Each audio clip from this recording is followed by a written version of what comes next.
Aujourd'hui, j'aimerais te parler d'être bien avec soi-même. Parfois, on est un peu perdu. Parfois, on se dit, mais peut-être que je perds complètement le cours de ma vie. On se sent un peu déboussolé. On pense qu'on est moins bien que les autres. On a le syndrome de l'imposteur.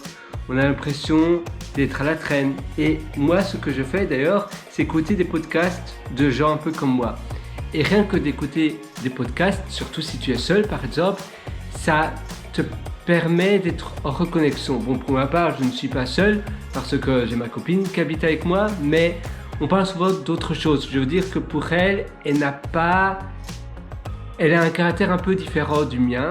C'est deux caractères qui s'entendent très bien évidemment, mais son caractère, elle n'est moins on va dire qu'elle s'en fiche vraiment. Elle est moins à se dire peut-être que maintenant je devrais un peu plus me challenger, voilà, elle est contente comme elle est, elle aime bien sa vie et elle est moins comme moi pour ma part, je ne suis jamais satisfait. Et c'est un peu un problème et j'essaie d'apprendre beaucoup d'elle, mais j'ai aussi besoin de me conformiser, d'avoir la confirmation, on va dire, de sources extérieures. Et c'est la même chose avec ma famille, et certainement c'est la même chose pour toi, je pense que c'est la même chose pour tout le monde. Parfois on a le besoin de se connecter avec des gens en dehors de notre cercle privé, en dehors de notre cercle restreint. On a besoin d'être entouré d'autres gens. Et qu'on est entrepreneur par exemple, qu'on est freelance, parfois on se sent un peu seul si on n'a pas des freelance ou des entrepreneurs à la maison ou dans la famille ou bien des gens qui sont facilement accessibles pour nous. Et le fait de baigner dans des podcasts ou même si tu vas dans un espace de coworking et qu'il y a des gens un peu que tu peux networker, tu te sens moins seul, tu as des gens à qui parler.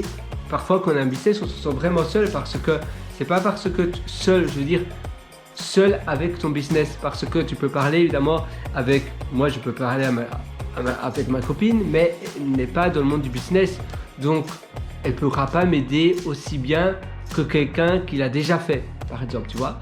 Et participer à des meet-up, évidemment, il faut pas être la personne la plus intelligente de la pièce. On dit toujours, si tu es la personne la plus intelligente de la pièce, justement, c'est un -1. Tu vas diminuer parce que personne n'aura des choses à t'apporter. Par contre, si tu es the dumbest person of the room, ça veut dire que tu seras la personne la moins bien, celle qui connaîtra le moins de choses dans la pièce. Alors là, tu vas pouvoir absorber des choses.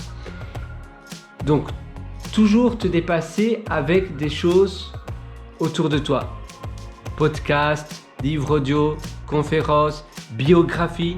Des biographies, moi, ça m'aide énormément. Et ça, c'est une manière incroyable pour se hausser et pour se sentir moins seul. Alone in the room, ça veut dire seul. In the room, c'est dans la pièce. Tu te sens très seul parfois parce que même s'il y a plein de monde autour de toi, imagine tu es à la bibliothèque, il y a plein de monde autour de toi, mais tu as un problème et tu peux en parler à personne parce que c'est des personnes qui te connaissent même pas. Donc c'est en fait se sentir seul, c'est pas seul de manière concrète, mais plus seul avec son mental, avec ses problèmes à nous. Parfois on a de la distance et on ne sait pas trop comment régler quelque chose, et c'est là où justement un mentor peut aider. Un mentor, tu ne vas pas nécessairement connaître cette personne, c'est vrai qu'on parle tout le temps de mentor, c'est pas facile de trouver son mentor. Pour ma part, je pense réellement qu'on ne doit pas chercher son mentor vient à nous. Mais on peut également consommer tout le temps du contenu d'une ou deux personnes. Il ne faut pas varier trop les sources parce qu'au plus tu varies les sources, davantage tu vas disperser la manière dont tu vas faire les choses. Et au plus tu disperses cela, davantage tu seras perdu. Donc moi je dirais les sources, ça peut pas aller plus loin que 3. Donc 1 à 3 personnes que tu vas suivre tout le temps. mais des personnes similaires. Parce que si tu suis des sources trop différentes, à nouveau, c'est trop différent et donc ça se contradit. Et quelque chose de contradictoire, comment peux-tu, là tu seras encore plus perdu, comment peux-tu suivre quelque chose si tu suis trois choses complètement différentes? Voilà, c'est juste impossible à suivre. Donc suivre une source et t'y tenir. Tout le temps t'y tenir, continuer à suivre la source de manière régulière, de manière comme un athlète, tu vois. Toujours suivre la même source et ça va te permettre aussi de t'élever, ça va te permettre de grandir. Il y a plein d'autres choses que tu peux faire, mais la première chose que je te suggère vraiment, c'est donc de t'abonner à 2 ou 3 ou 4 podcasts, de suivre les contenus, donc des podcasts réguliers, ou bien même si ces podcasts sont plus à jour, mais que tu aimes vraiment bien les gens qui font les entretiens, les interviews, qui parlent, eh bien s'il y a suffisamment d'épisodes, des anciens épisodes, même s'il n'y en a plus de nouveaux, eh bien tu peux toujours suivre ces anciens épisodes, mais c'est mieux des podcasts réguliers, comme ça tu pourras continuer à suivre le même podcast dans le temps. Et puis biographie, livres, mais à nouveau d'auteurs assez similaires, vraiment c'est important, 2 à 3 mais très similaires. Et voilà finalement, et ça va déjà te permettre de te sentir beaucoup moins seul et de savoir aussi quoi faire. Parfois on est un peu perdu. Il y a des gens qui ont davantage besoin, ils sont plus ouverts sur l'extérieur, ils ont un cadre extérieur et d'autres qui ont un cadre intérieur. Et les gens qui ont besoin plus de sources extérieures, tu sais, ces gens-là, c'est souvent ceux qui demandent « Ah tiens, qu'est-ce que tu en penses ? Ah, je sais pas quoi faire, qu'est-ce que tu en penses ?» Moi, j'ai plus un cadre fermé, intérieur. Ça veut dire, je n'ai pas besoin de quelqu'un pour prendre une décision. Pas du tout. Je vais toujours prendre ma décision par moi-même et je vais que très rarement consulter ailleurs. Parce que je sais ce que je veux et j'ai pas besoin d'une approbation de quelqu'un d'autre. Mais il y a d'autres personnes, d'autres personnalités qui ont un cadre plus à l'extérieur. Voilà, un cadre, d'ailleurs, comment on appelle cela? C'est... j'aurais pu dire le nom des milliers de fois et maintenant ça m'est perdu. Je sais pas, j'arrive plus à cadre intérieur. Attends, on va trouver cela. Et voilà, sinon, si tu veux aller encore beaucoup plus loin, d'ailleurs, tu as aussi mes ateliers. Tu as mes ateliers en dessous, en description. Tu verras les ateliers du jour. Et ce sont des ateliers que je mets continuellement à jour. Alors, je vais trouver cadre. Contenu, l'intérieur du cadre, décidément. Les cadres. Frame, donc c'est un cadre à référence interne et cadre à référence externe. C'est peut-être ça. Bon, peut-être que sinon je ferai une autre vidéo plus tard, c'est pas vraiment un problème. Mais voilà, le plus important, c'est de ne pas te sentir seul, de suivre du contenu.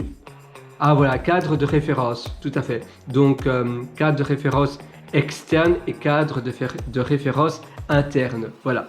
Donc, pour la petite information d'ailleurs, j'ai des notes aussi, c'est important de prendre des notes et de les consulter régulièrement, d'avoir finalement un système comme ça. D'ailleurs, je parle de système dans mes formations. Je te suggère la formation intérieure qui propulse et la formation immersion profonde. Tu verras les liens au-dessous en description. Spécialement pour toi maintenant, je te donne un code de promotion qui s'appelle FIN, F-I-N, minuscule ou majuscule indiqué sur le champ de code de réduction de la page de paiement. Ça va te donner 40% de réduction, donc c'est FIN, F-I-N, pour te féliciter d'être resté jusqu'à la fin de cette petite session ensemble, parce que c'est-à-dire que tu es persévérant, que tu es déterminé, et ça c'est une vertu incroyable. Et moi justement, je veux te féliciter de cette vertu. Vas-y fonce, je sais que tu vas aller très loin. Maintenant, évidemment, il ne faut pas remettre à plus tard ce que tu veux faire aujourd'hui. Les bonnes habitudes, ça commence dès maintenant. Pourquoi repousser les bonnes habitudes? Très souvent, on trouve des excuses comme « Ah, je n'ai pas le temps. Ah, mais non, voilà, je n'ai pas suffisamment les moyens. Je n'ai pas suffisamment de ressources. » Mais ça ne va pas arriver comme ça par magie. C'est à toi de dégager ne fût-ce que 10 minutes, 20 minutes de manière régulière. Tu vas t'améliorer petit à petit et c'est aussi important on parlait justement de mentor, etc. Mais maintenant, il ne faut jamais se comparer avec les autres. Il faut toujours se comparer par rapport à son soi de hier et se dire voilà, est-ce que j'adhère à ma vision, à qui moi je veux devenir, ma vision de moi dans 10 ans, dans 20 ans, est-ce que chaque jour donc je m'améliore, je ne me compare surtout pas aux autres, je compare mon intérieur avec l'intérieur des autres, de moi, d'hier, et non pas mon intérieur avec l'extérieur des autres, ça non, ça surtout pas, ton intérieur avec ton intérieur de toi de hier, petit à petit, et tu vérifies aussi que tu es bien, que tu restes bien aligné avec ta vision. Il ne faut pas se laisser disperser et envahi par la mode, les effets de mode, les objets brillants, tout ça, tu sais, le syndrome de l'objet brillant. Eh bien non, tu restes régulier et focus dans ce que tu fais. Et le focus, c'est aussi une vertu incroyable. Être focus, ça change tout. Mais vraiment, crois-moi, le focus, c'est vraiment quelque chose. S'il y a une chose qui permet de réussir plus rapidement, c'est être régulier et focus. Et donc oui, focus, c'est tout simplement être concentré sur une chose à la fois, une chose, et tu t'améliores petit à petit, tu fais une rétrospective à la fin de chaque semaine, tu regardes comment ça a été, etc. Voilà, moi je te souhaite une excellente journée, je te retrouve dans mes formations, tu as les liens en description, immersion profonde et intérieur qui propulse. Tu as mon code de promotion spécialement maintenant qui va te donner droit à 40% de réduction, il suffit d'indiquer fin, FIN, en minuscule ou en majuscule, et je te souhaite une excellente journée du fond du cœur. Ciao, bye bye.